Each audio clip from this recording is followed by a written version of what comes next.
Well, well. Hello, everyone.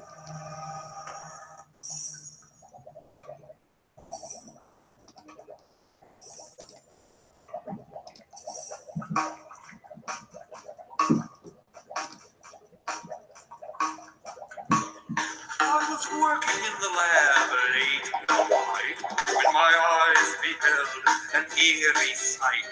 For my monster from its slab began to rise, and then suddenly, to my surprise, he did the monster mash. It was a graveyard smash. It prolonged in a flash. He did the monster mash from my laboratory in the castle east to the master bedroom where the vampires feast. The ghouls all came from their humble abodes to get a joke. Hello, Marsha. Hello, Lucy. Well, as you can see, I'm still having trouble with the webcam. Yeah, Monster Mash. I thought it would be a nice beginning because it's going to be a podcast, obviously, as you can see. For a second there, no, not video yet. I'm feeling really frustrated, really frustrated. And for a second, I was about to throw everything out the window and call it a night. But since I did the makeup and everything, it doesn't matter. I mean, I just wanted to do this. So,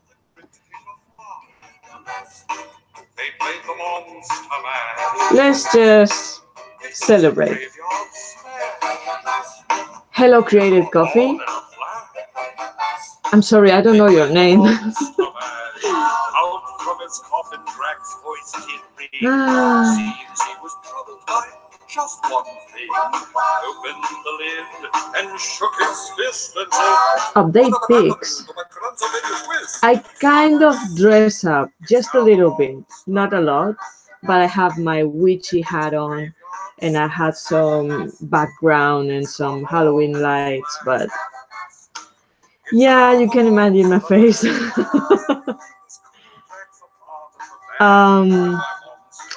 Lucy, because I was thinking about putting a picture on the screen, but I don't know how. So if any of you can explain to me how can I upload a picture, I would love to do that, but I don't know how. So yeah, no idea how to do that. I'm not gonna look now. Okay.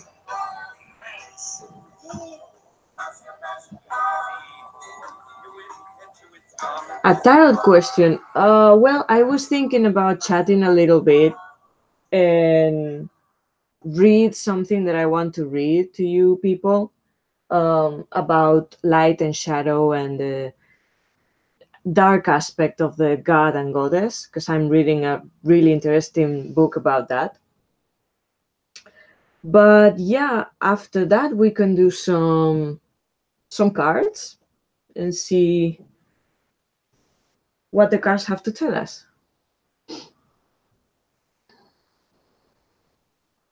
I don't have the Cecoli Tarot. I've been tempted a few times, but I don't know.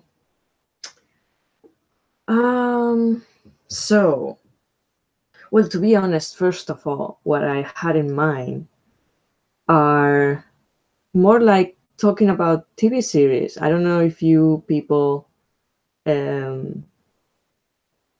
Oh, okay. Sorry, Creative Coffee. I completely misunderstood that. Yeah, so that was the tarot question. Okay. What's going on now? What are these energies about? Because my brain, it's a little bit all over the place also. Not only technology and the general energies, but my brain, it's a little bit slow, maybe. I don't know. Okay, so that was a question. Yeah, no, I don't have the Cecoli Tarot. I think it's cute. It's kind of cute and creepy at the same time. Not really my usually cup of tea. It reminds me a little bit of Alice in Wonderland, maybe, with a creepy twist, but it has its charm. I won't say otherwise. Okay, yeah. TV series, I was thinking about that because lately I'm watching quite a few witchy and supernatural. Well, I've always been watching that kind of TV series, but right now I've been watching A Discovery of Witches. I don't know if you guys know it. I've talked about it in other live streams. I'm watching also. Oh, have you people watched the Charmed reboot?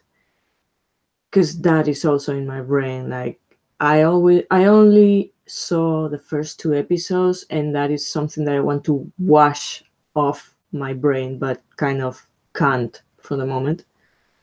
Yeah, I still have to finish the last Supernatural season.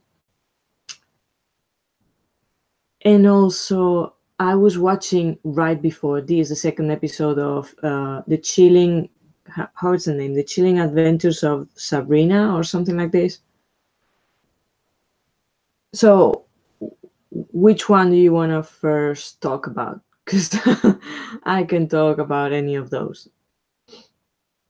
Let me see the chat.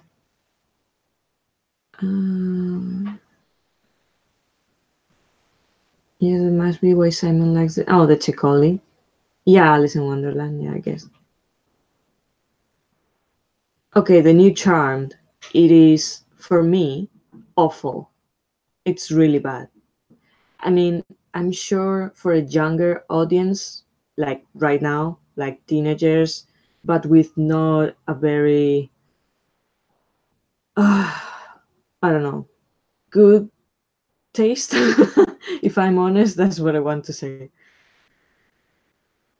Oh yeah, I do want it. The only good thing, it made me want to watch the original series, because I mean, yeah, it wasn't perfect. It was really cheeky at times, and it didn't have the best of special effects, but it was so much better. The characters, the development, the depth of the characters, especially the first seasons. The first 4 seasons were great. But yeah, it was so much natural and mature and well developed and better paced, because the new one, so really so bad. I cannot really explain it because it's a lot of stuff. But let me just say, because it was one thing from the trailer, from the first trailer that I saw, that it just blew my mind, and I was like, no, no, no, no, no, no. That's a big no for me.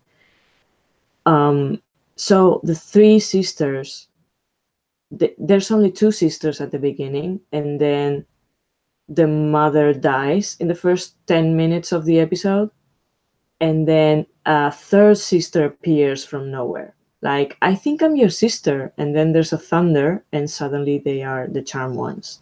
So that is pretty lame right from the beginning. And then the big no for me was when their white lighter, supposed to be a white lighter, but it's more like a cross between Leo, the white lighter, and Giles, the Watcher from Buffy. It's kind of like that same English kind of vibe. Not exactly in the good way that it can be. But yeah, the white lighter basically take them by force and kidnap them. Basically, yeah, kidnap them. That's the word. Only to explain to them who they are, that they are witches, and that they are the chosen ones to basically stop some kind of apocalypse or save humanity or something like that. But we're talking about three girls acting like real teenagers, three of them. Oh, and the worst part, I'm sorry, for me, if we're talking about witches, sisterhood and witches, the oldest one, I mean the older, she's a scientist. So every time there's any kind of supernatural thing or demon, because there's a lot of demons actually, since minute one, she always goes to scientific. So everything she's gonna do and interpret by scientific thinking. So I don't know. I mean, it's okay to find a balance between science and magic, because at the end of the day, it's basically kind of the same, but different angle maybe. But for me, it takes the magic vibe completely out, because she's the older one, so she's gonna have a little bit more of, I don't know, kind of being in charge, and she's gonna be all scientific, but not kidding, like taking her phone and analyzing with some kind of weird app, like it's a microscope or something like that. So yeah, oof, no, no, no, no, no, no, no. And the Me Too movement, it's so over the top in the series. I mean, I'm I'm okay with that. That, like, feminism and the Me Too movement, that's great, but you don't have to be screaming it and punching guys all over the first episode just to say it. It's kind of silly. So everything that they could have done wrong with the reboot, I think it's pretty much on it. And to make matter worse, the actresses, because of course they have to promote it, but the few things that I've read, they go around saying they haven't watched the original series because they were too young or too small, or you know, which is kind of stupid, because if it's going to be your job is going to be to do the reboot, the least you can do is take a look at the original stuff. She's supposed to be Prue, well, kind of, but they are not the same characters. They are not Prue, Piper, or Phoebe. There's it has nothing to do with them, but at the same time, they show in the first episode the Book of Shadows, and in the first page there's a picture and a little bit of history about Melinda Warren. So they are supposed to be from that line, but they have nothing to do with the original Charmed ones. So yeah, basically watch the original because this one is, I mean, there are fantastic review videos on the internet, very funny. And I decided I'm not going to watch any more episodes because I don't have the stomach for it, but I'm going to look for the reviews, the ones that I know that are, I mean, critical, of course, because if they're going to say the series is amazing, I'm not going to watch that either way. But yeah, no, it's so not worth it. Really, really bad. Maybe they should have handled a version where they are like a couple generations ahead of Prue, Phoebe, and Piper. They could have gone so many places with the original universe that they had. I mean, any other generation before them, between Melinda Warren and them, or even their sons and daughters, that could have been perfect. You can still have the original cast, maybe in a second, like not in the front line, if you want to talk about the new generation, or even the childs of their children. I mean, that kind of, well, no, maybe they're too young. But anything could have been better than this. And it's not only that. I mean, I don't mind if they are not directly related with them, or it's not a retelling of their story. That's okay. But everything is so bad. Like how they presented the characters, and I don't really have an issue with the actors and actresses. They do what they can. I'm not gonna get into that, but just the whole concept of how they are gonna present the characters and the story, and how they're gonna develop that. Oh no. But I feel it's the same with the new Sabrina. I think they are making this show for stupid teenagers, and not all teenagers out there. No, but you think? I mean, you see this series about the chilling adventures of Sabrina. It is based in a comic book that is literally like the series that you see, like this kind of black magic and kind of satanistic world that she's trying to fight. I've seen tonight the second episode, and I mean the series is so much better than Charmed. I swear to you, it's so much better.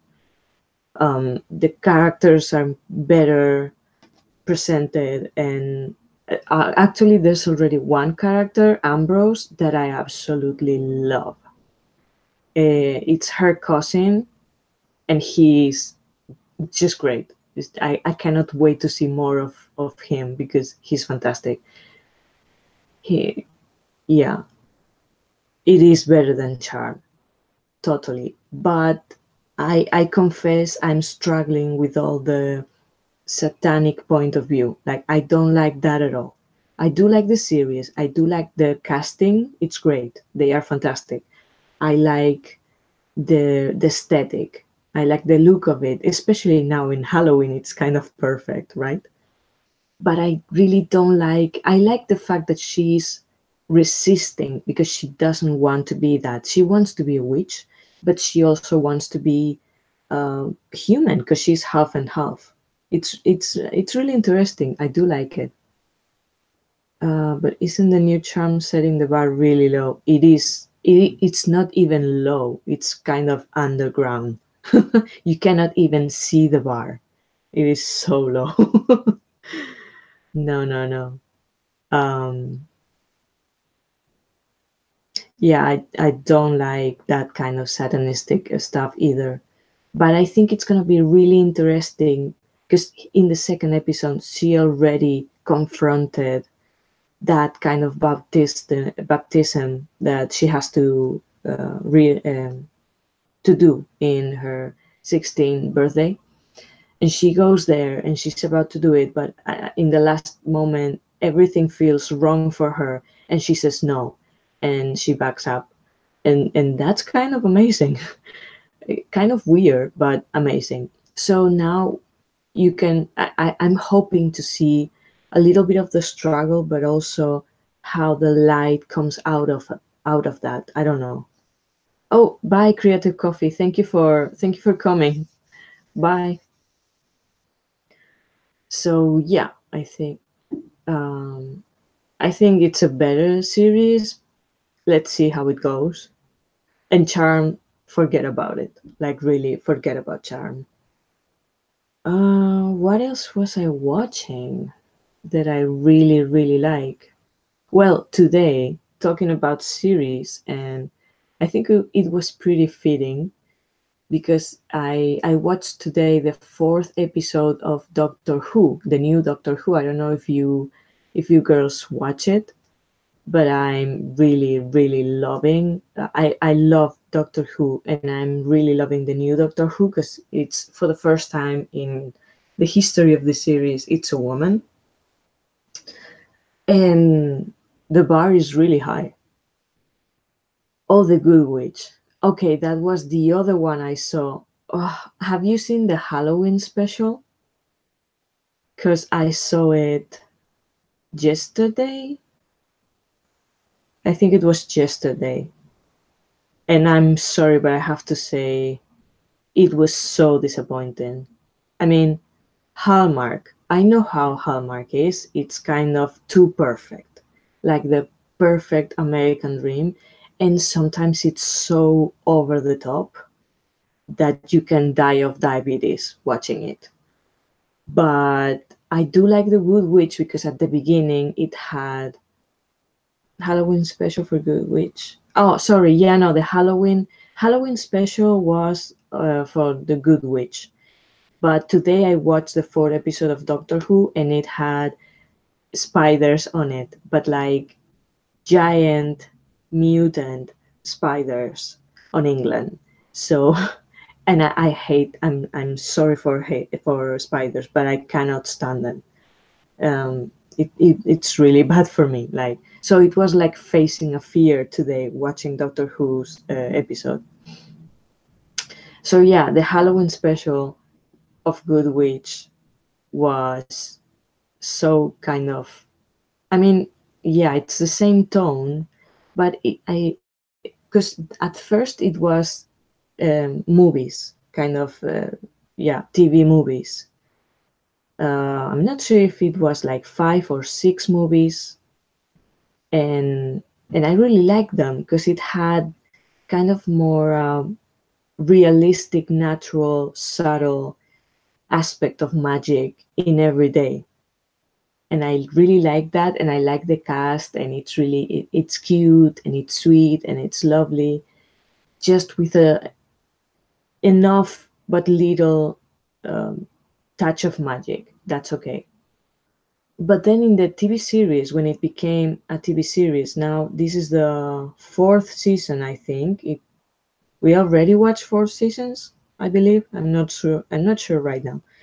But I feel like with time, it has become more like a regular series about relationships, and yeah, it's basically relationships. There's nothing else. It's all about love and partners and boyfriends and girlfriends and when are we gonna marry it, and oof, I cannot stand it.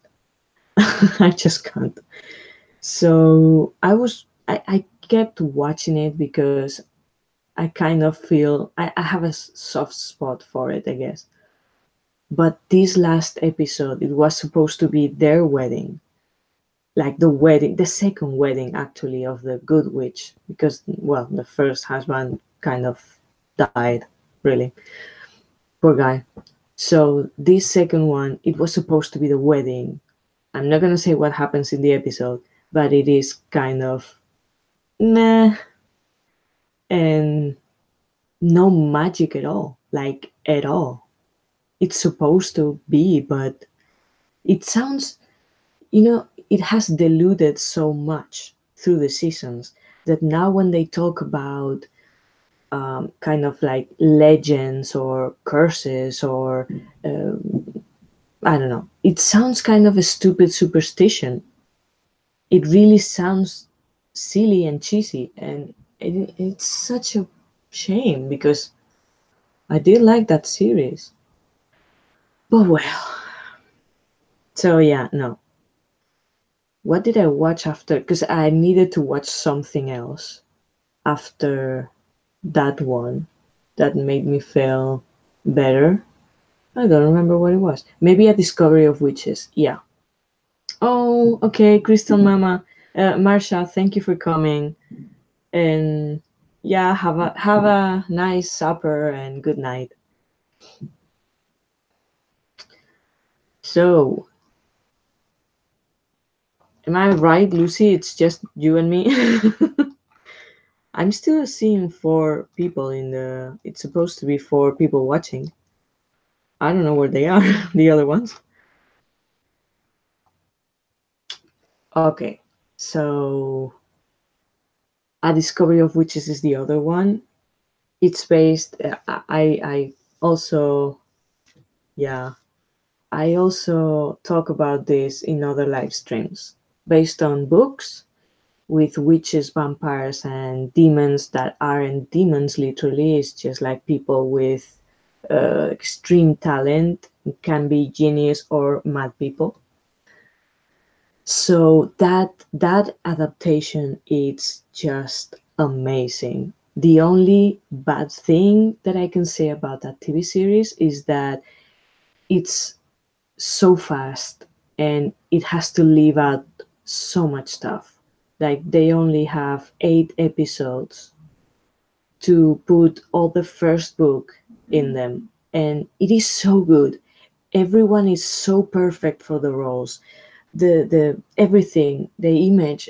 I mean, I don't have words. Like it's so perfect. It's so good. The magic, how they saw the magic. Uh, it's perfect. It's really kind of perfect. The only thing, and I'm sure it's because they don't have enough money, it's the effects for the vampires.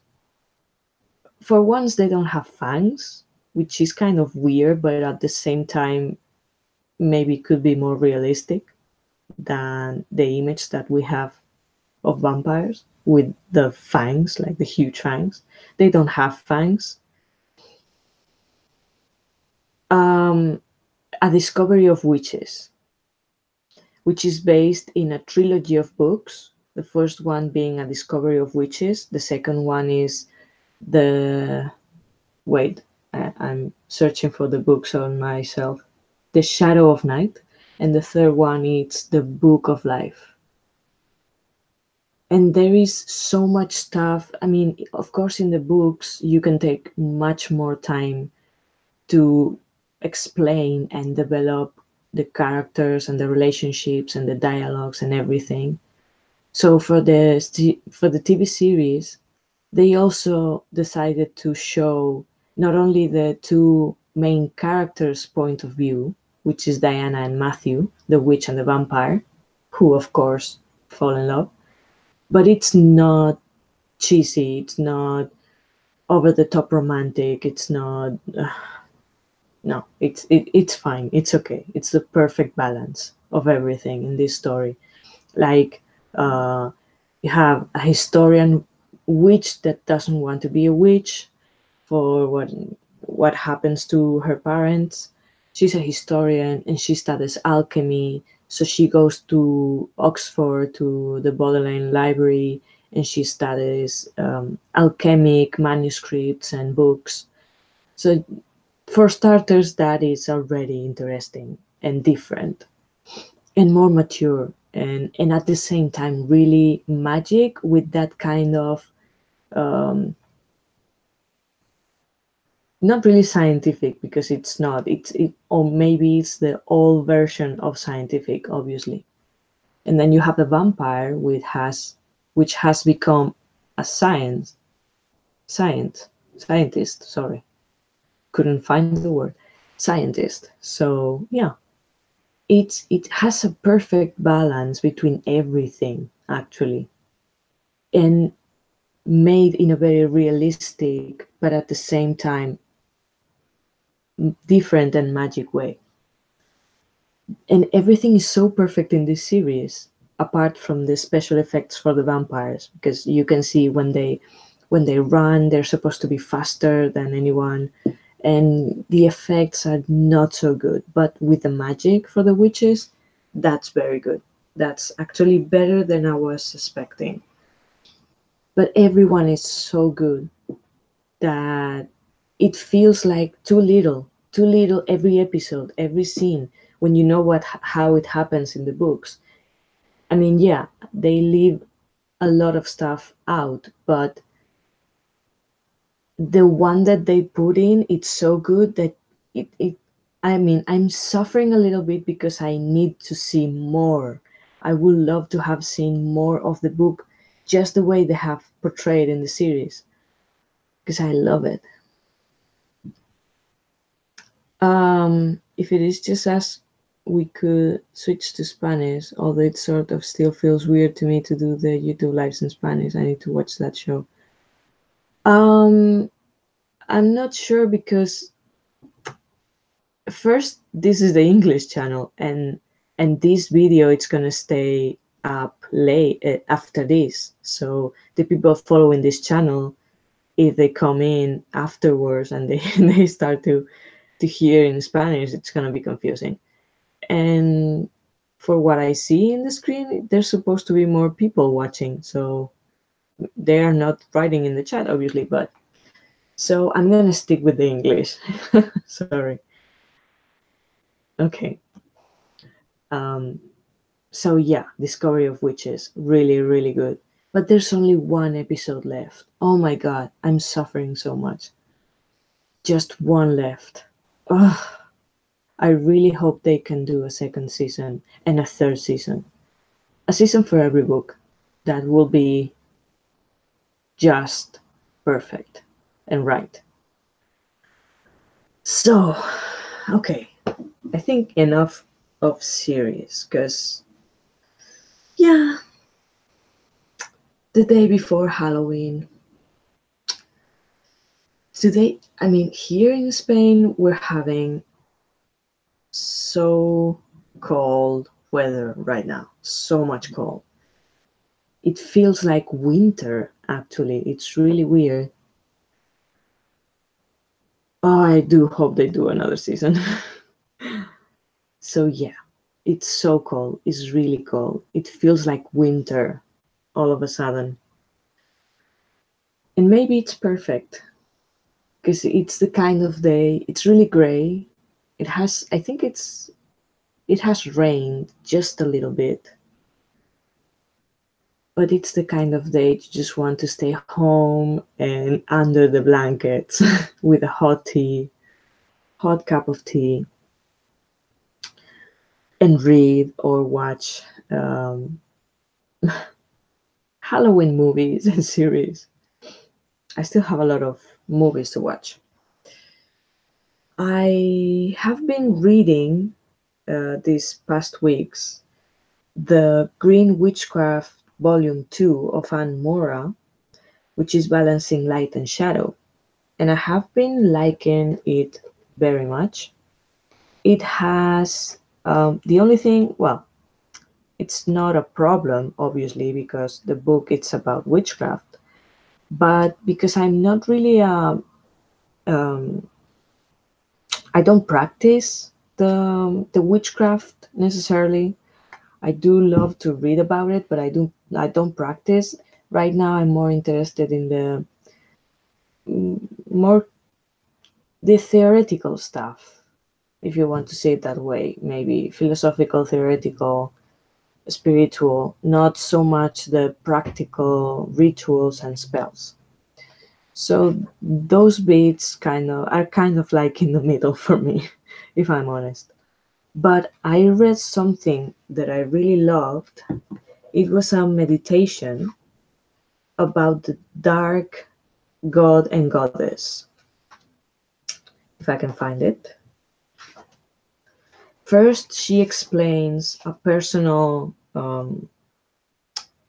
story, which then led to the meditation that she shares in the book. So I'm gonna read. I think I'm gonna read both. I was gonna say if you people don't mind, but it's my live stream, so you're gonna have to bear with it. Okay, so first it's the personal experience. It's a bit that says "Ride with a Wild Hunt." No, sorry, I'm afraid this is the wrong page. Oh my god. Okay. Oh my goddess. Yeah, meditations from real life experiences. Let me find the line. Yeah, I based the crone meditation on my own experience when my mother died. I learned she was in the hospital and fading quickly, but it was an 8-hour drive to get to her. For 6 hours as I drove, I worried that she will pass on before I got to see her. At one place, underbrush was being burned for a widening of the highway, and the smoke rose in a huge pillar high into the sky. As I drove, my mind was on how much time it would take me to get to the hospital. I looked up at the billowing smoke, and the clouds seemed so instantaneously transform into the image of the crone. She was heading for the town where my mother was, and she was hideous, terrifying sight as she turned her head to look down at me.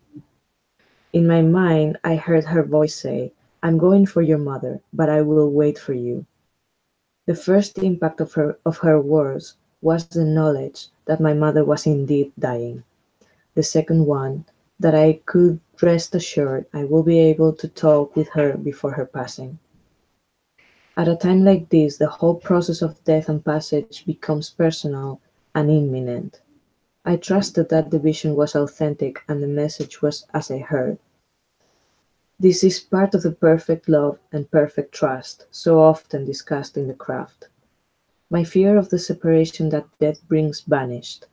I put my trust in the lady and I whispered, "I am not afraid of you, because I know that you are also the mother. I knew my mother will make the passage into the arms of one who loved her. In the moment I said those words, the image of the clouds changed dramatically into the most beautiful woman I had ever seen, smiling down at me. Her voice came into my mind. Only those who do not know me fear me. And this actually brought tears to my eyes when I was reading it, because it felt so special, obviously for her, although it was a hard moment, but also it moved me because lately I've been feeling really connected to the goddess. And I've always liked the dark side also, in a good way, not nothing morbid or negative, but the darkness for me it's important. Let me read the chat. When did you manage to do all this? Catch up on books, TV shows, magic, and everything. I love when you. Only those who do not know me fear me. Yes, that really moved me, because every time that I read kind of not supernatural, but spiritual, esoteric, mystical experiences from people, I have a little bit of envy, because I always wanted to feel that connection with that other that other extra side of life in a more direct way, but I really never experienced that. Lately, I've been feeling more a little bit of those moments in a subtle way, but I have. So when I read that, it connected with me. It clicked. Something clicked, and I was like, yes, I know that feeling. I haven't heard any voice in my head, but it felt familiar somehow. And about how do I manage to do all this, catch up on books, TV shows? Well, to be honest, I do have a lot of time, of spare time, because the only thing that I'm doing right now as a job, kind of, it's not a job for me, but is uh, tarot readings. And it's not like every day, like I don't have a schedule. I don't, they call me and they say, these people want a reading this time, this day. And that's it. Maybe it's the same day, maybe it's a week ahead. So I do have a lot of spare time. And also, to be honest, I don't read that much and I don't watch so many TV series, but just the ones that I do, maybe it's all about the same subject. Okay, so now I will also like to read a little bit of the meditation. It has, now it paints a more, how to say it, it's more about the god and the goddess and traveling to their land and the shadowland. And the thing is, there are two versions of this. Yeah, the tarot readings on the bookstore. Yeah, that's my job. Oh, it's crazy, but that's my job. Okay, so there are two versions of this meditation. One is kind of like riding with the wild hunt with the Lord, the Dark Lord, until I think it's the sunset. No, sunrise. Sorry, it's the sunrise or the sunset, something like that. But it's not like crossing onto the shadowland. So I think I'm gonna try to do a mix and read the beginning of one and then the other one, which hopefully will make sense. So bear with me as I find the line. Okay. So once your mind is calm, the noise of stray thoughts is vanquished, and you are in your quiet inner space, listen and hear the distant thundering of horses' hooves. A horn sounds far away, and the noise of riders seems to become more distinct. Now you hear the pounding of horses' hoofs coming closer, the rattle and squeak of harness and saddles, the heavy breathing of the beasts, and again the blast of the horn, and you know it is the wild hunt approaching. You call out, "May I ride with the raid until break of day?" And the hunter calls back to you, "Catch hold my hand, and dare not let go." And as he passes, you grasp the hand held down to you and are amazed at the fluid strength that quickly pulls you up to sit before the hunter upon his mount. You hold fast to that hand and watch the raid from your privileged seat. Over mountain tops and through valleys, over seas and flood plains, past great cities and small villages you ride, and you become aware through the dark swirling clouds around you that shadows rise up from the lands you have passed and join the wild hunt in its headlong race through the dark. The raid races before the sunrise, and now you see that the land is more familiar. You recognize your own local countryside, towns and cities, and the hunter says, "The dawning comes, and you are back again from whence you sprang upon my steed. My bargain is kept. You rode with the raid until break of day." Okay, I think I'm going to stop here and go to the other one, because in the other one, you don't finish there. You keep going. So, this time, as you are riding with the hunter, approaching the place where you first called to him, ask him to let you remain a little longer. "Let me carry a while and see the great spiral. Let me ride with thee now in the dark bower. Let me see the path followed and how the lives flow. Let me ride with the raid as you travel below." The hunter nods his antlered head, and now you see the mound in the grey light of early dawn. Again, the crone in her tattered shroud stands before the entrance, and you hear her cry out, "All must pass through me." And you see her getting closer as the horses continue their wild plunge into the gateway of the Shadowland. There is a sudden roaring wind in your ears, a sound like spinning millstones grinding corn fills your consciousness. The darkness closes around you, and you smell a scent that reminds you of the damp, dark, rich earth. The temptation is to close your eyes, but you force yourself to keep them open and realize that the shadow flying past your face has a substance like cobwebby shrouds and the cold dank air of deep caverns.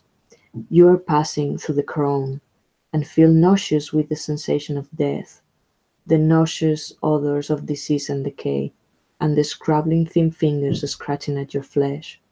Yet the horses ride on, and the hunter holds you firmly in his grasp, and you cling to him and call out to the fearful image of the crone as you pass through her, "I know who you are. You are the mother of all, and I do not fear you." She laughs and turns to you as you pass through her, and incredibly, you see a lovely lady smiling and more beautiful than words can describe, and you laugh with her. You hear her gentle voice as she replies to you, "Only those who do not know me fear me." Suddenly, it is as though you had been a child all along, lying in a dark room, letting your imagination frighten yourself. Now you know that the face of the crone hides the lovely mother who awaits you with open arms, and you feel secure, loved, and at peace. The hunter races his mount through the dark realm, and you see spirits taking their rest by still, dark pools overhung with cypress branches and long grey moss. Soft, silky grass and delicate pathways beckon you to walk and relax. You are tempted to stay here and enjoy the Shadowland with its night-blooming flowers and air scented with lilacs, but the hunter does not let you down from his steed. Through a dark forest painted with the southern leaves of autumn's past, you now race, and then you burst upon sunlit meadow. There are children playing, and the shining bright other people wave you as you pass. Spirits appearing to be of all ages and ageless, move in this bright place, and you realize that there is light and warmth here, for you are in the Summerland, close to the other wall of the fair folk. Still the hunter holds you tight, and you sense rather than see that you are passing through another kind of veil. Here goes one who has rested and now desires to resume the great dance of life, the hunter whispers in your ear and mine. You look and see a shadowy figure as it appears to be moving through a greyish swirling mist towards the distant light, and you realize that this is a spirit departing the Shadowland to be reborn. Now your own race is ending, and you see the dark earth closing around you, pebbles and snails and earthy creatures wriggle by on many tiny legs, or none at all. The ground seems to open, and a starry night appears before your eyes, and when you look back around past the hunter, you see the great mound behind you. He clasps you with one strong hand, and effortlessly swings you off his mount and onto the ground, then laughing, rides off into the night, the wild hunt behind him on their rounds anew. You see the dawn coming now, and as you return to normal awareness, you are at peace and hold the memory of the beautiful lady who laughed with you when you penetrated her disguise. You know that life is eternal. There is no death, only passage. So, it is so amazing that meditation. I really want to give it a go and practice it. But I thought it was so perfect for these days. I wanted to share it with you all. By the way, I see people. Where are you, people? Because I only have Lucy in the chat. Come on, don't be shy. Say hi. So, how do you like it? It is an amazing idea to face the figure of the crone, the dark aspect, especially when we're talking about death, and look into it, realizing that it's the same. It's the other side of the coin, but it's the same as life. It's the same as the mother giving birth. It's just the other unnecessary and necessary part.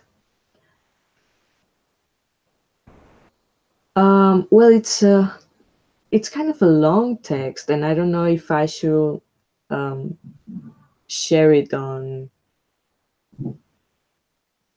I mean, yeah, I know I've been reading it, but I could maybe share the small one, the author's experience, and in which she based the meditation. I can share that and put the information of the book. Yeah, I will put something. You mean in the Love for Cards or the Hermit's Cave? Because to be honest, as of now, I'm looking more and maybe sharing in Simon's group more than in the other one. Sure, I will put the book info.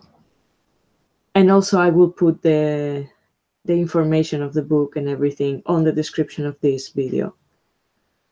So for people listening to this later, you'll have the description or the link to the book in the description box. Just a beautiful, beautiful idea. So, oh, you're welcome. What else can we talk about? I did yesterday, well, Lucy knows, yesterday I did a live stream in the Spanish channel for Halloween, and I did 2 short readings, general readings, a little bit based on Halloween. So it was I was thinking I could do at least one for everyone who wants to watch this later. One, it's a more general, mundane maybe, or basic spread. And the other one, the second one, it's more like going deeper onto the fear aspect, what it's blocking us, what are we afraid of, and how to overcome that. So I will ask the people watching this, what do you prefer? And also, if anybody wants to interact more, I have a few decks by my side, so we can choose. I have the Halloween Tarot, the Halloween Oracle, the Deviant Moon Tarot, and also the Heart of Fairy Oracle, which I find really good for these days also.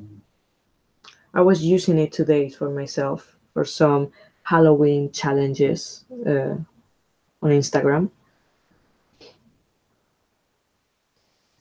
So, both if possible. Okay. Anybody wants to say anything?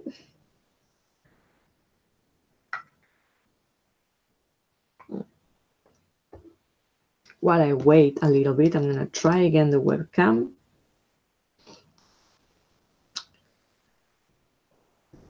Okay, so Lucy, since you're the only one saying something, do you want to choose any of the decks? One, I was thinking about using the Heart of Fairy Oracle, just to use something different, and because it is a deck that for me has a very special character, and it's always interesting what it has to say.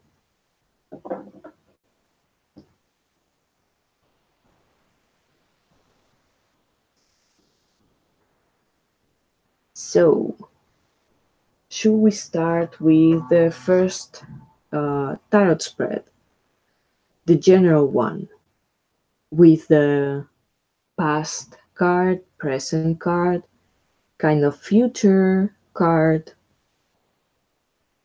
obstacle, and then, well, there are two cards that talk about the future, but for me, the first one will be more like, what are we trying to achieve? What is the future that we are constructing in our minds and going forward to? And then the other card will be, what is the actual future that we are going into? And also another card for an advice. Bear with me a little bit because I'm not used to do readings in English. So I'm going to try my best. Let's use for this one the Deviant Moon. And if Simon can watch this later, I'm sure he's going to love that. So for my English people, English-speaking people, let's see, in this Halloween, pre-Halloween, of course, but in this season of darkness as a path to the light, which is how I want to look at it. That is darkness for me. It's the path leading to our own lights. And as I say this, I'm seeing the Star card. Very appropriate. So let's see, the past. The past will be a review of the last year. How it has been the last year. Ooh, this one. 3 of Coins. 3 of pentagrams. No, pentacles, sorry. Well, kind of the same. A little bit. So, constructing a solid base, a solid foundation.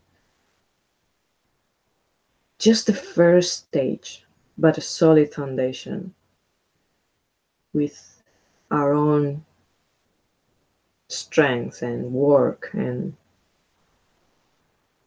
also could be teamwork.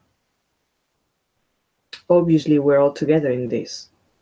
So it's like the past year we've been, maybe without even knowing, starting to establish a more solid foundation.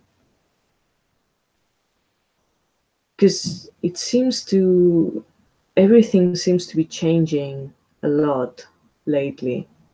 A lot of struggle and obstacles maybe, or things that fall apart. But it's what is needed to create a new foundation, a better one, all together, working together to construct a good foundation.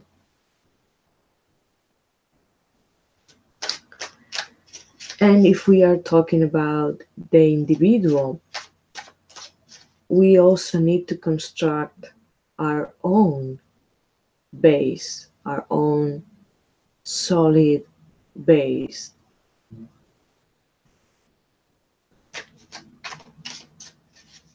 So now, let's see the present moment. How is our present moment? Okay, that was fast. We have justice, and we have the Page of Wands. Page of Wands, especially in this deck, it has a really adventurous and kind of like the full energy. Taking risks, but not thinking too much about the risk. Just going for it, following our passion. The Justice, sorry, makes us see things how they really are. Yes, we have the energy, yes, we have the passion, and that's great. But we also have to be kind of realistic in the situation and see the things as they are, and be just with ourselves, with other people, with the situation itself. I think it's a good next step. So maybe we've been constructing our solid foundation and maybe sharing that with other people, working together.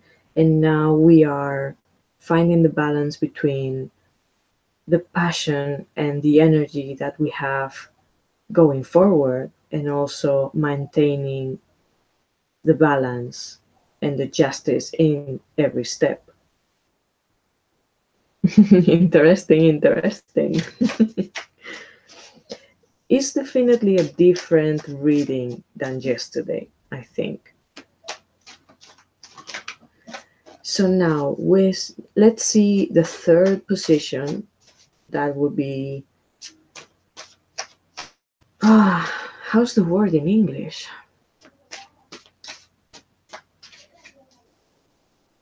It's not coming to me, but yeah, it's how we are imagining the future that we want to move forward into. The future as we are imagining it. Ooh, 7 of Cups. Okay. These 7 of Cups, if you know the Deviant Moon, this 7 of Cups is a little bit different because we have an artist. He has 7 cups in front of him in a certain position, and he's painting. He's painting looking at those cups, but he's painting something that it looks nothing like those cups. So he's kind of reinterpreting in a very fantastic kind of way what he's seeing in front of him. Usually, Seven of Cups, we're talking about emotional confusion, maybe having different options or dreams or ideas and not knowing which one to pick, which one to develop. I like it that I can be part of. Yes, I like that too, Lucy. Thank you very much for being in both. So, Seven of Cups. Yeah, that emotional confusion, not knowing what to pick, what to develop, what it's real, what's not. But in this version of the card, it's not really a struggle for him. Or at least because he looks like there are two faces. One, as a lot of characters in this deck, as Patrick portrays them, they have kind of like two sides. One is light and the other one is more dark, bluish or blackish. And this one is more black. One of the faces is looking kind of shocked at the cups, and the other face is more concentrated on the painting that has nothing to do with reality. So I think it's a nice balance between the confusion that the reality can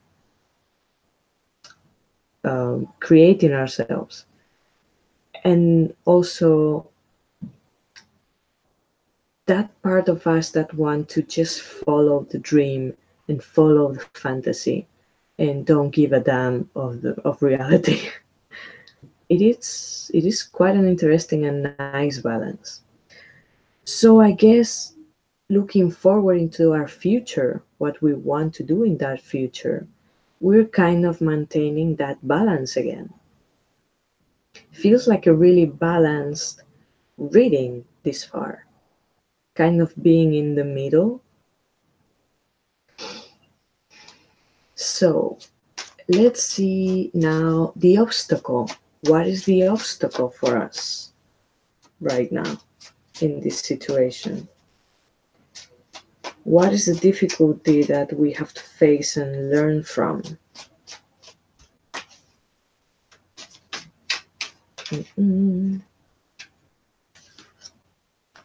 The Six of Coins, Six of Pentacles.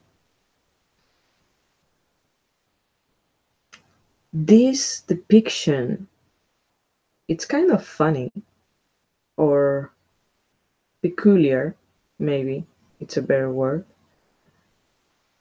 Seems kind of mechanic. Is someone, by the way, with three legs, giving a coin to what looks like a beggar? I don't know. It's kind of weird. It's not, to be honest, this is not a card that comes up a lot with this deck for me. So I haven't really looked that much at it. He looks like he is giving a coin, but in his back there are 5 more hands with other 5 coins, one in each hand. It looks, but it looks kind of mechanic. It's weird. It almost feels like a kind of how do you say, a chain in factories or places like that. I'm so sorry, it's not coming to me in English, but it feels kind of mechanic, and it shows, for me, it's about giving enough, but not too much, not too little, giving what it's needed, and also taking care of what you need to keep for yourself. And Six of Pentacles usually talks about that. It's balance also, it's justice. When we talk about what we need from others, what others need from us, what we give. Balance and justice again. In the material realm or in the practical realm. That was the difficult part. Okay, so now, number 5, the future. Where are we really going forward?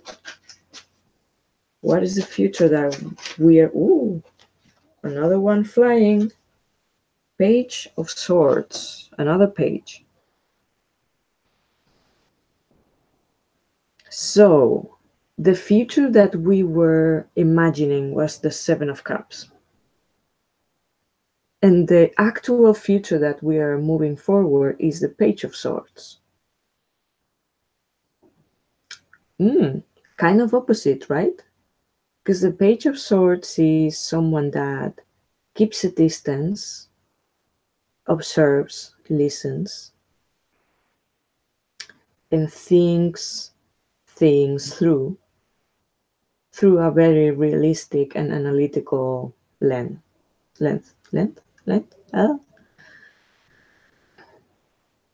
In fact, in this deck, he's for me, it seems like he's looking through the sword. He's looking to reality, but through the sword, through that clarity, through the mind.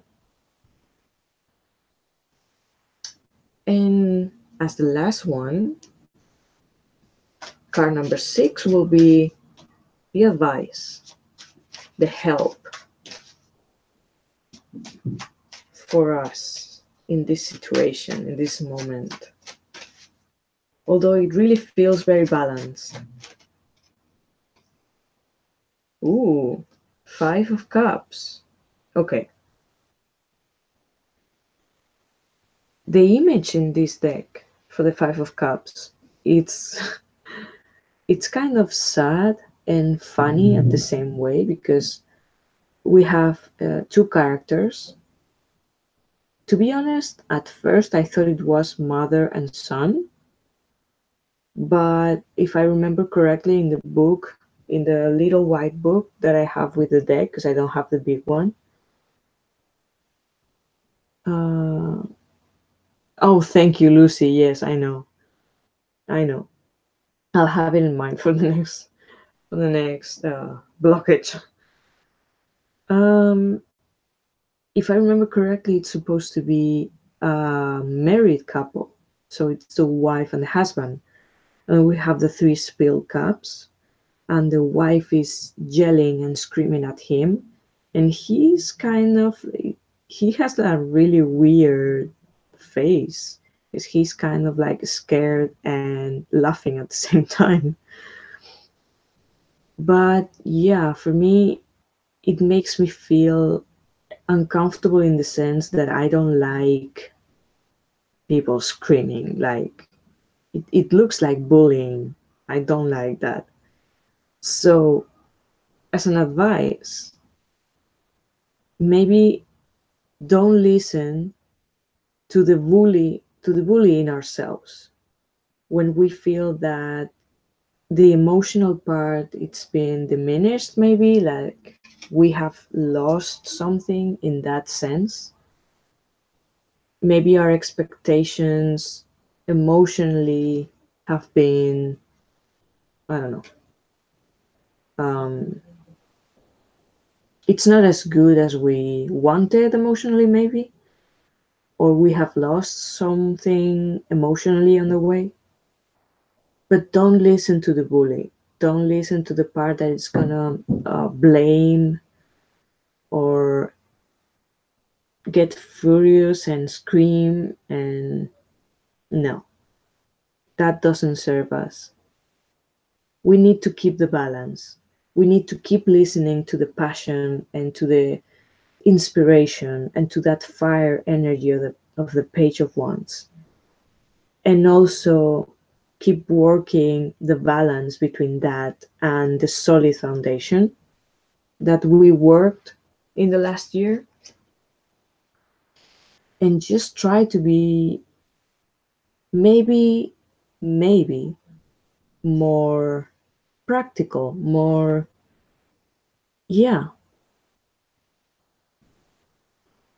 more earth and air a little bit, and don't listen to the hurt of the emotions, the dark side of the water, if that makes any sense. Okay, I think for this reading that is quite enough. Now I will go to the other one. So if anybody watching this, well, maybe listening will be better. If anybody is listening to this and doesn't want to get deep into the fears and the psychological part, well, you can just turn this off now. Let's see how this deck works for this. The Heart of the Fairy Oracle by Brian and Wendy Fraud. Oh, the Star Fairy just flew off. Nice. We are made of the same material as the stars. So, should I use... Yes, I'm going to use the Halloween Oracle and this one. Yes, that's it. And it's nice because these oracles are... the ones that I bought are both in English, so I cannot really read the text, which I love, to the Spanish clients or subscribers. So maybe now I can read it. That's nice. I like that. Okay, first I'm gonna put or draw the Halloween Oracle cards. First position, it's what are the fears that stop us? Which are the fears that stop us right now?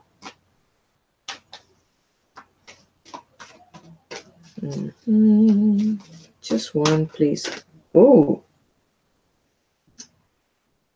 no, too many. Just one. Nice disclaimer. Oh, okay. Yeah. Yeah, just so they know. Because some people don't want to face that. Oh, oh, wow. Okay, no, that was funny. I wish the webcam was working properly because I guess this at some moments it's gonna sound a little bit weird, but okay, fears, come on, cards, work with me, just one card. First position, fears. Which fears are stopping us? I want only one card. Give me just one. Okay. So we have death. The eternal cycle begins here.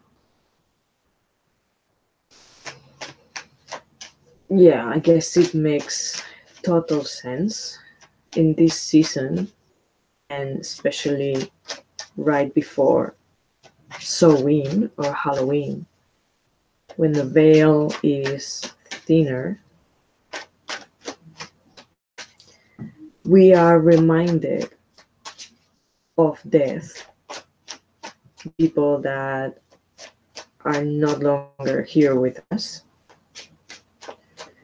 All the in a smaller degree in our lives, all the things that have to end.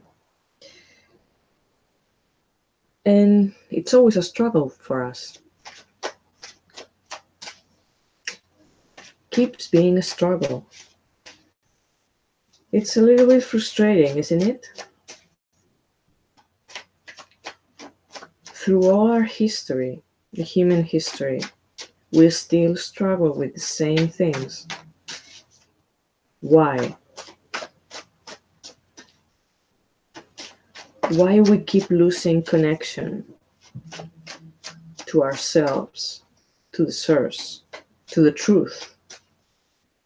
Why do we keep ourselves disconnected from the true reality of our existence. Wow, I'm getting very philosophical right now. Maybe we have too many fears. Yeah, I got many cards. Yes, but I'm trying to keep it simple, so the cards are gonna have to work with me here. Okay. So this is a classic. We fear death. Let's see what other card do we have. Ooh, nice. The shapeshifter. Oh, I'm gonna read this one. Okay, people, this is gonna be a little long, but 14. Let's read this and then we'll talk about this, putting it together. Perception, illusion, truth within. Who is this man? Well, that's the problem, really. He's everything and nothing. He can change who and what he is to suit any situation and any relationship. In being all things to all people, he becomes as insubstantial as smoke. If you place your trust in someone like this, you may find yourself waking up with a stranger one day, not the person you thought you knew at all. A relationship with a shapeshifter is a frustrating experience. You will never be able to pin this person down. You will never be able to really know who this person is. And the sad thing is, he may not know who he is either. If you find yourself in a relationship like this, you could do worse than to ask the speaker of truth to help you out. By doing this, you may be able to find a path into the heart of this man, and you just may be able to help him find the truth within himself. You must ask yourself if it's worth the effort, and if the answer is yes, then be strong and courageous. Hold on to him as he shifts through his many shapes, and you may find yourself with a true man at the end. But I think we are talking about ourselves here. Obviously, we come here to experience, to learn, and to evolve. So we come here different times with different shapes. So if we think about it, we as souls are indeed shapeshifters. But in the process, we got lost. We have to strip everything every time we come here. So obviously we have to relearn everything. But we got lost, completely lost and disconnected. And death is the passage to remember again. There we see what is real, what is true. But when you are used to shapeshift so many times, maybe you get attached to the mask.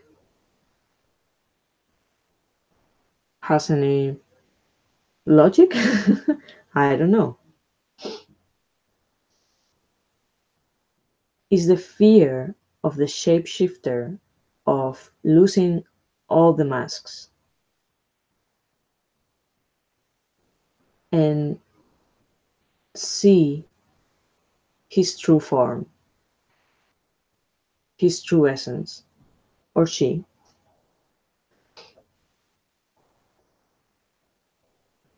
It's facing the truth.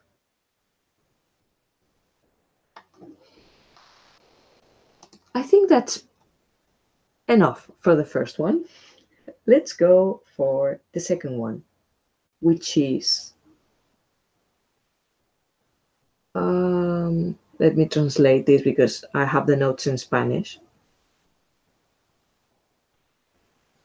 Who are you afraid to be? Our potential.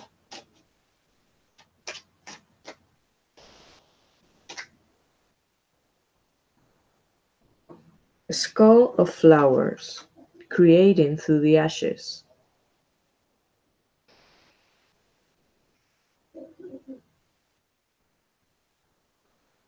Like the phoenix. The phoenix idea, the phoenix energy, the rebirth, the starting again, the creating something new after the destruction, after the end, what we perceive as the end, which is never really an end. Kind of, but it's also a new beginning. Let's see what other card we have here.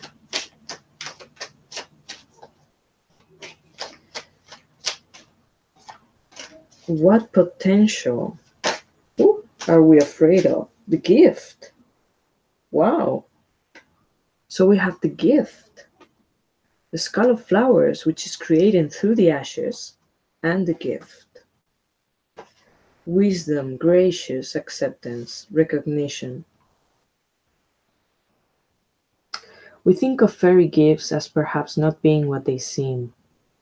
The 3 wishes you were given are a trick and are a burden, and the charming prince becomes a demon lover. Sometimes, however, a gift of fairy is a true gift, given freely and with good intent. And what will this gift be? What it will most likely be is wisdom.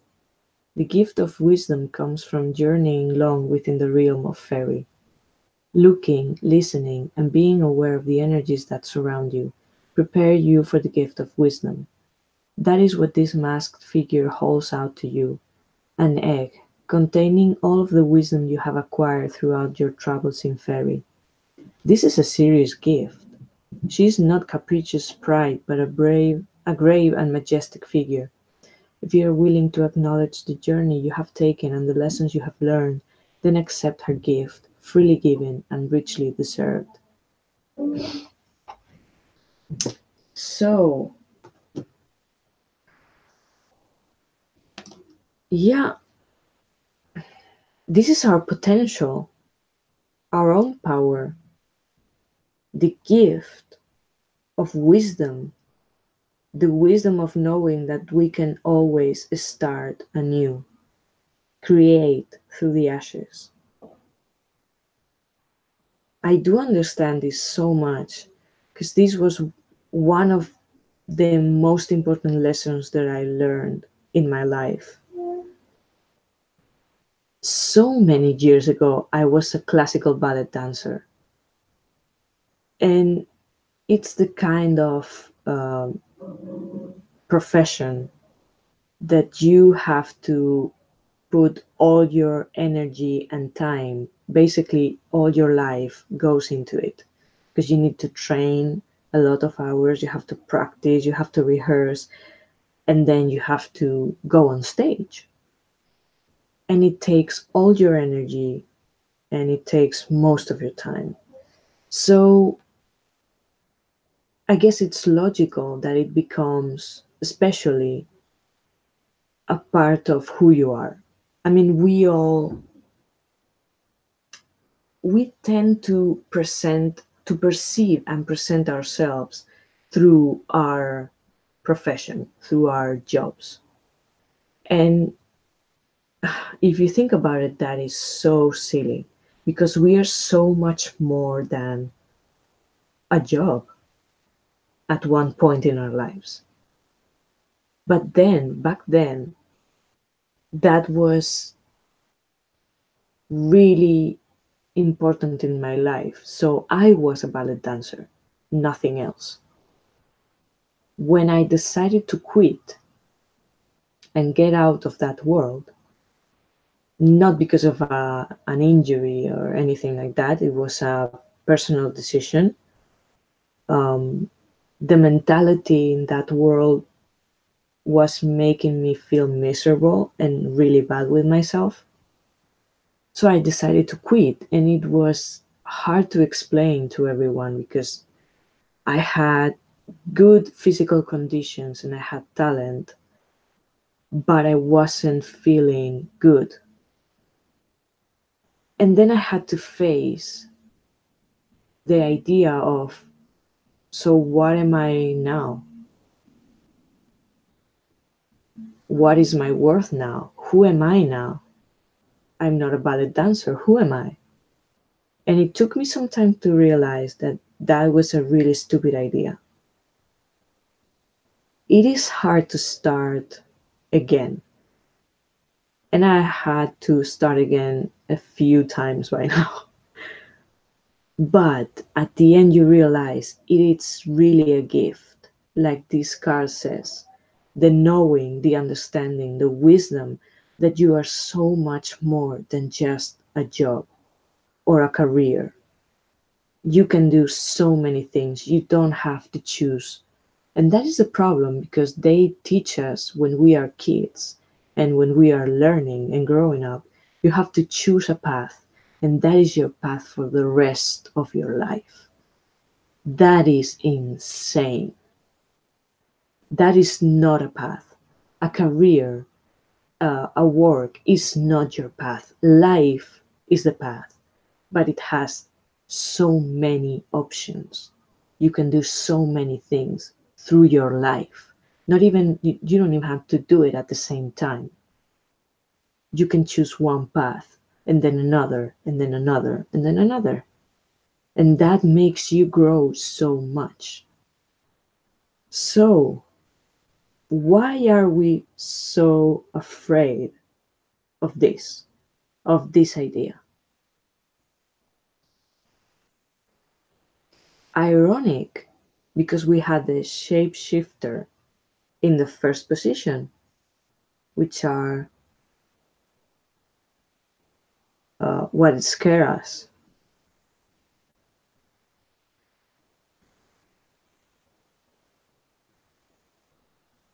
Okay, let's go to the next one, which is what part of ourselves we are afraid to accept.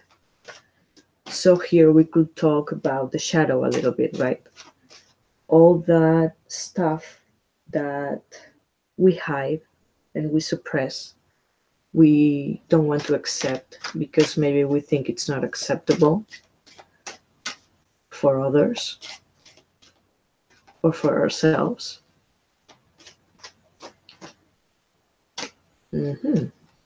Ooh, I love this card.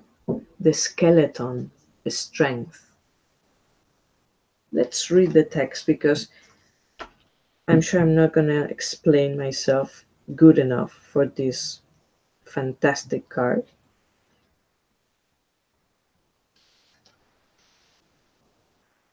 On the outside is flesh, on the inside is bone. There is strength in vulnerability, in power we have grown.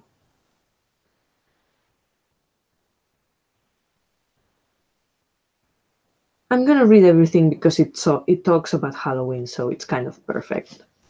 Halloween is a scary festival. It is meant, to frighten. We are meant to feel the release of being pleasantly scared. We trick or treat even though we know that someone may surprise us.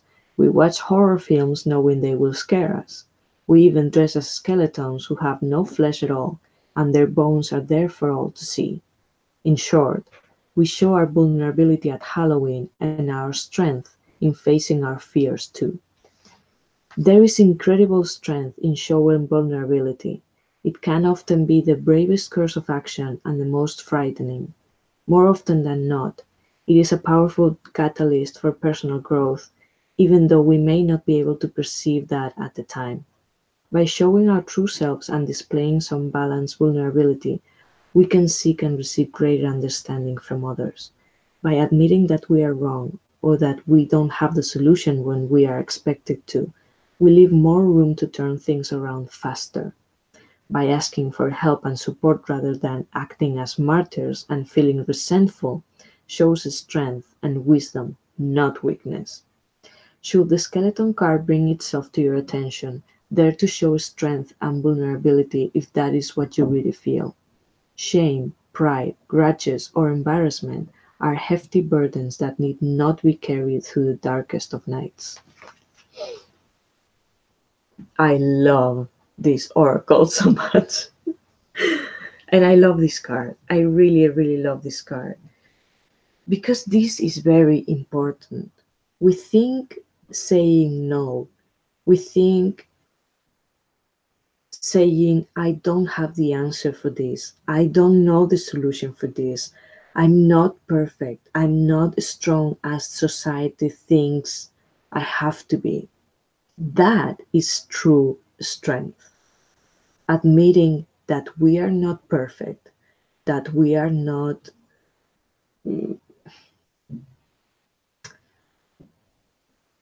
yeah, it's a different perception of strength. And we need to see it as it is. Being true. If you cannot do something, just say it. If you don't feel like doing something, if you don't know the answer, if you need help, just say it. It's that simple. And that is strength.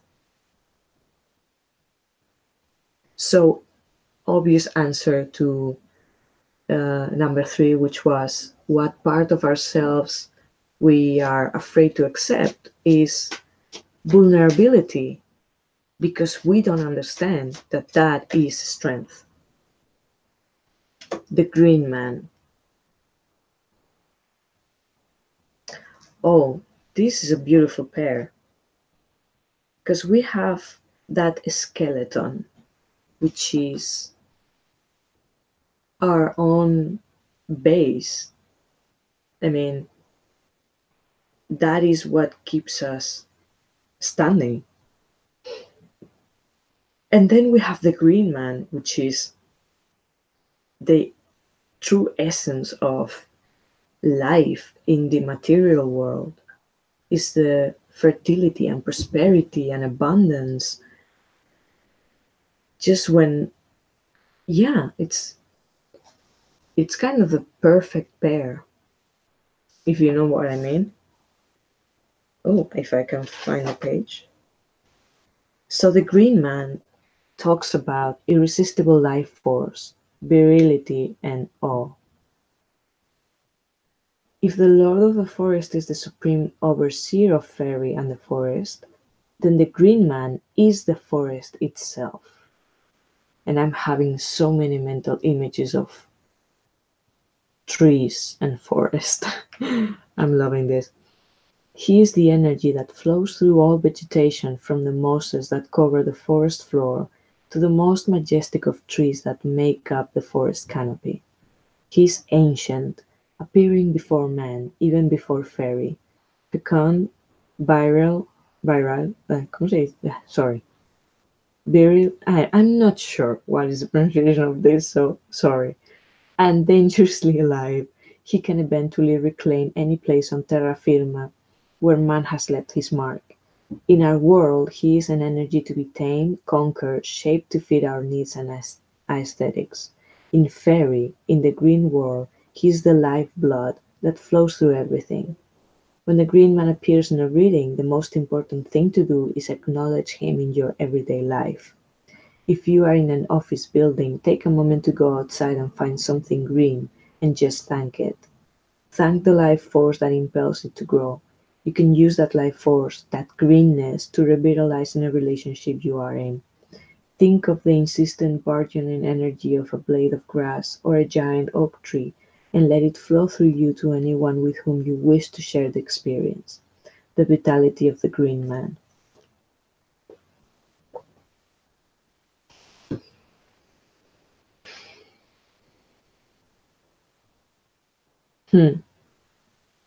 So it feels almost like we need to strip everything that we think we know, every idea that makes our armor, that keeps us protected and strong and in a position that helps us create what we want in this world. When in reality, we have to strip all that down, take all that off ourselves, and connect again with our essence, with our basic nature, our real strength, and start anew with the vitality of that greenness. The strength of allowing ourselves to be vulnerable and admit it, yes. Okay, let's go to the next one, because we have two more. So now, let's talk about our ghosts, our past wounds that are still hunting us. Ooh. Okay, I wasn't expecting this one, but it just flew off the deck, so obviously it wants to come out. We have the owl, wise seeing and wise action.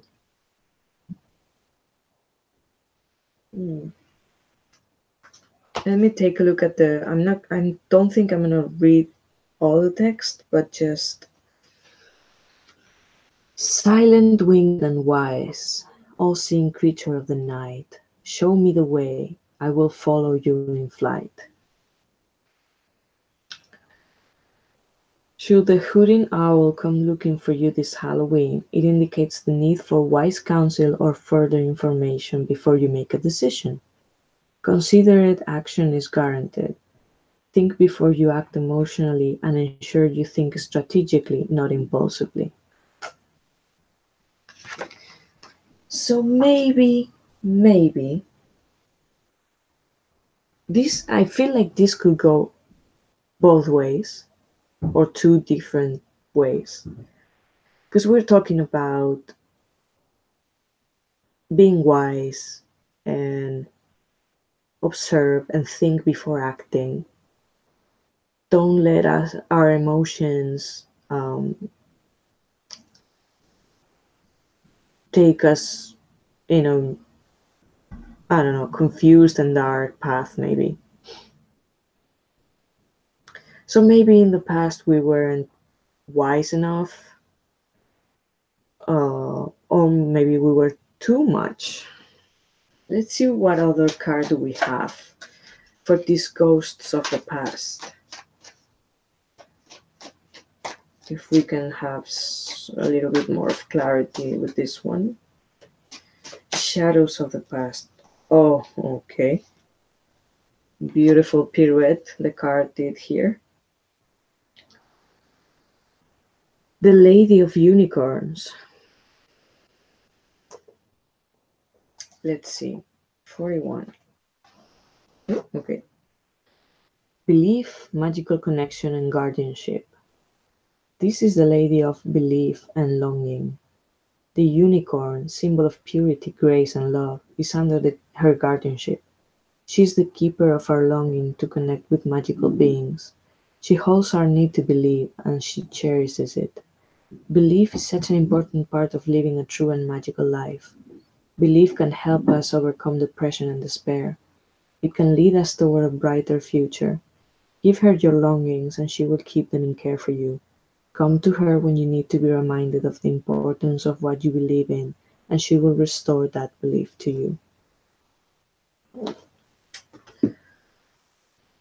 So believing in magic. And also we have the other side of the coin, which is the wise seeing, wise action. Maybe more analytical.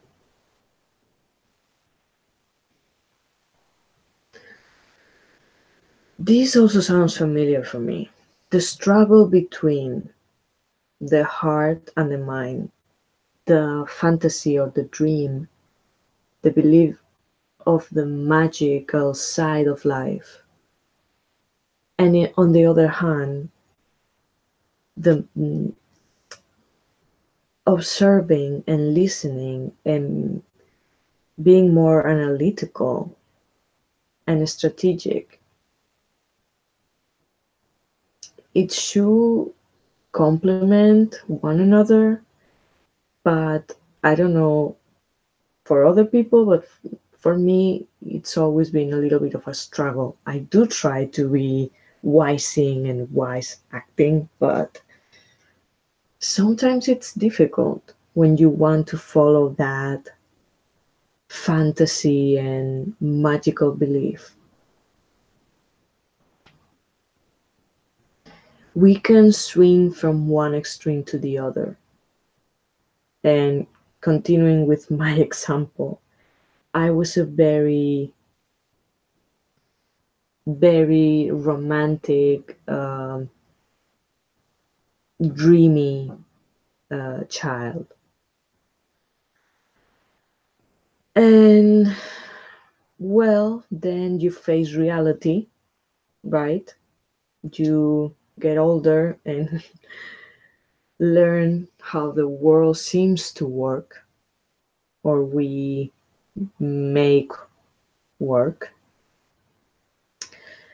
And a lot of those fantasies and dreams and beliefs and magical length that you wanted to see the world through kind of disappears, cracks a little bit, crashes sometimes.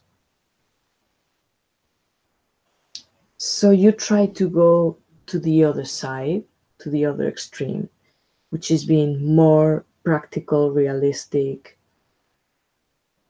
in yeah, more through the mind. But it's the other extreme, and it's not a good place either to live. We need to find the balance between those two.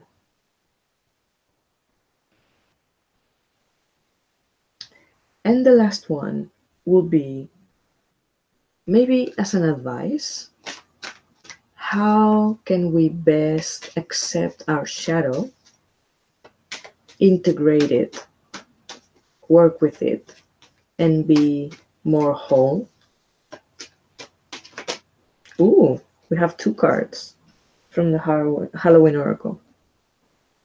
Okay, first we have forgiveness, reducing burden. So let go of burden, let go of resentment, forgive, forgive others, forgive ourselves. And trick or treat, mischief and play. A lighter view of life in both cards. We talk about lighter.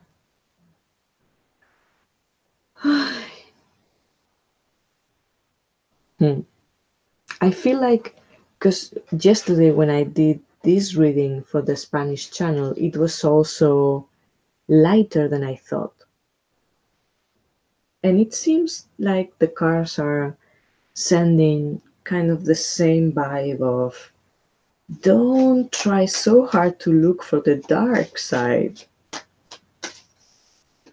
Just let go of that burden. You don't have to carry these 10 wands on your shoulders. It doesn't need to be that hard. It doesn't have to be a struggle. We are supposed to learn, right? Yes, that's true. We are supposed to work on ourselves and on the material external, but we can also enjoy the ride. Why not? Why do we have to make it so hard for ourselves? So first we have the song. You know what? No, I'm gonna read it the other way, because we have the song and we have the smith. But for what I remember, I think I'm gonna start with the smith and then finish with the song.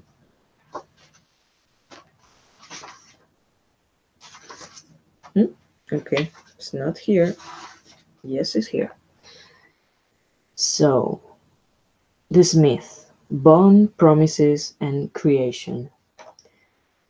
The smith is as old as fairy itself. He forges magical swords and armor for mortals and fairies alike. It is said that if your horse loses a shoe, just leave it tethered near the smith's forge with a small silver coin. When you return in the morning, your horse will be sought. As are many of the folk gifted with magical skills, the smith is lame, giving up a physical part of himself to attain a great magical skill. He is the forger of matter and the binder of oaths. If you make a promise to a beloved, he is the energy that binds the two of you together. A ring, the symbol of the bond between two people, is the energy of that bond made manifest. When you exchange a ring, imagine the smith forging that ring for you, putting the energy of fairy into every tap of his hammer as he creates the circle that is the sign of an eternal bond. You can use this image to create a magical connection in any relationship. When you make a promise by saying, "My word is my bond," especially in fairy, you must intend to keep it. The smith is there to forge the bond for you to take back to the human world. If the smith appears in a reading, think about what you are promising to do, to be, to achieve in your relationship, and before you commit to this bond, make sure that it is something that you truly intend to do. Then let the smith forge that bond for you. So, as I was reading this, I was thinking, we have a promise and an oath to ourselves in every incarnation we do here. But we kind of forget, and not only to ourselves, but as a species, as the human race, also to everyone we are connected. We forget that. We get lost maybe in all burdens, maybe from other lives, and we keep repeating the same patterns. I do believe we are getting to a point in our history in which we have the choice or the opportunity to start awakening, to start realizing the reality of our existence, of our souls, of our potential, and just letting all the burden go. It makes no sense at this point. It's like there's a huge door opening with a huge light on the other side, and we are getting closer to that door, but we have to leave all the baggage behind. And some people struggle and try to hold on to the baggage and maybe hold on to the people who are already letting the burden go and about to cross that door.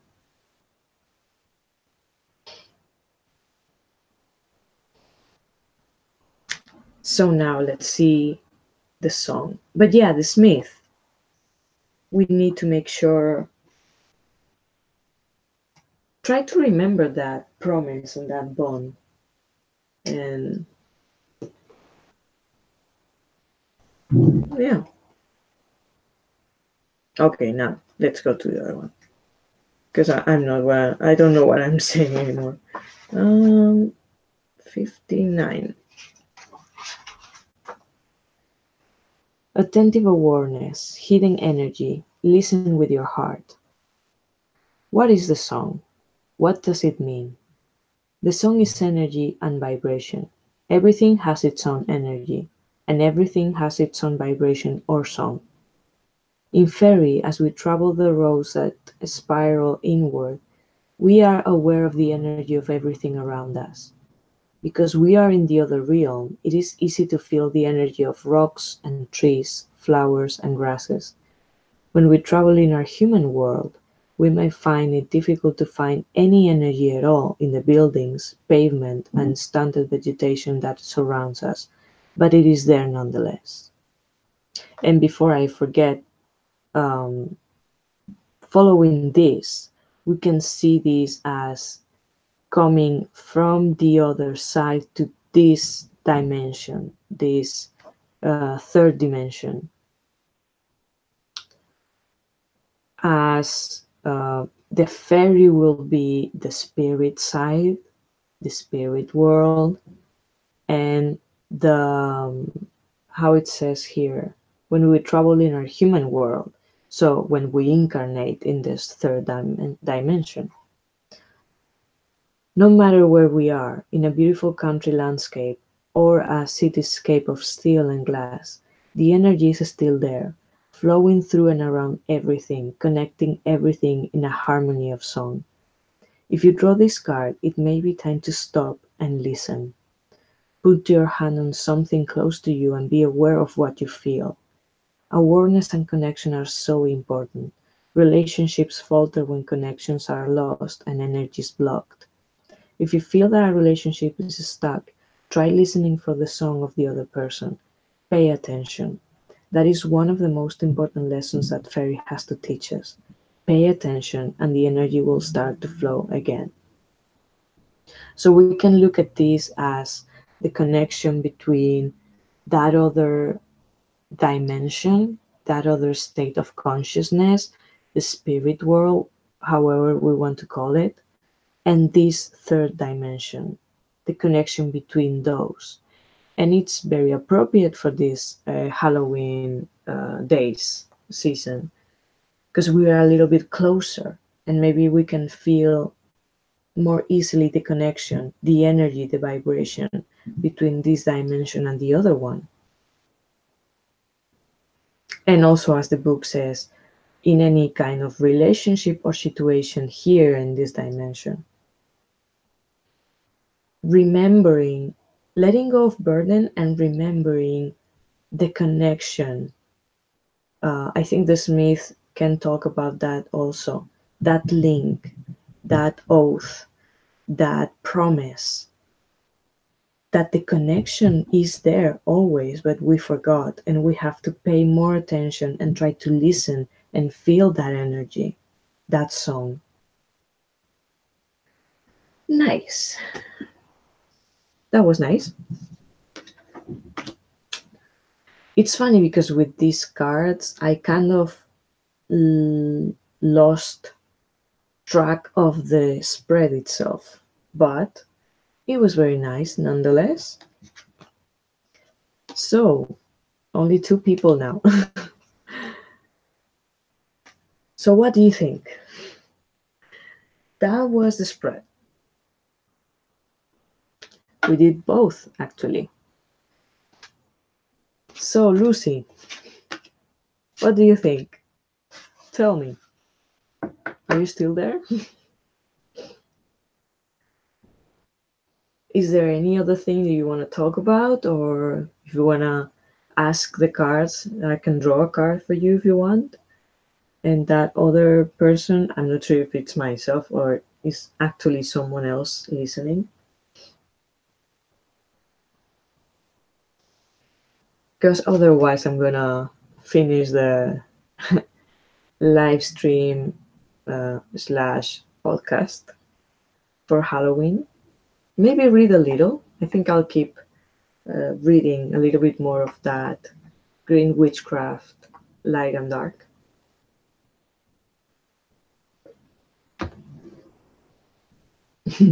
Hello, anybody there? Hello? Okay, now I'm just getting silly. But yeah, I think basically that was mostly everything that I wanted to talk about. So, yeah, there's no one on the chat, so I think I'm gonna finish now. Thank you for anyone who came in during this and for anyone who watches this afterwards. I hope you have a great Halloween, a great Sawhain, great Dia de los Muertos, however you want to call it or celebrate it. Let's just take the time to go in and reconnect with ourselves, reconnect with our loved ones here and on the other side. And yeah, just take it easy. I think it's a moment for rest and just let. Oh, it's okay, Lucy, don't worry. I think because right now it feels like everything has slowed down a lot, so I'm gonna finish now. But thank you so much. Thanks. I'm glad you liked it. Yeah, just enjoy the going inwards and just take care of ourselves and reconnect with ourselves. It's the moment now. It's important. It's a great job. And we own it to ourselves. So, like I said, have a great night, day, morning, whatever you have, wherever you are. Thank you for listening. And, well, I hope I will talk to you soon. Happy Halloween.